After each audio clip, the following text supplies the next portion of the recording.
এবার শীতে আলিপুর চিড়িয়াখানার বিশেষ ব্যবস্থা। আপনি নিজেই হবেন খাঁচায় বন্দি।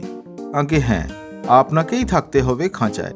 চালু হয়ে গেছে ওয়াক ইন বার্ড অ্যাভিয়ারি, অর্থাৎ আপনি থাকবেন খাঁচায় আর পাখিরা থাকবে স্বাধীন। কাঁচ দিয়ে ঘেরা এই এনক্লোজার নাম্বার 64 থেকে পাখিদের স্বাধীন নির্ভয় জীবনযাত্রা আপনি দেখতে পাবেন। প্রায় 200 মিটার লম্বা এই এনক্লোজারে হাঁটতে হাঁটতে আপনিই যে শুধু ওদের ওড়াউড়ি, খাওয়া দাওয়া, খুনসুটি দেখতে পাবেন তা নয়, ওরাও দেখতে পাবে আপনাকে। আর হ্যাঁ, চাইলেই দু একটা সেলফিও তুলে নিতে পারেন পাখিদের সাথে। তাই আর দেরি কেন, চটপট দিন ঠিক করুন আর বেরিয়ে পড়ুন আলিপুর চিড়িয়াখানার উদ্দেশ্যে।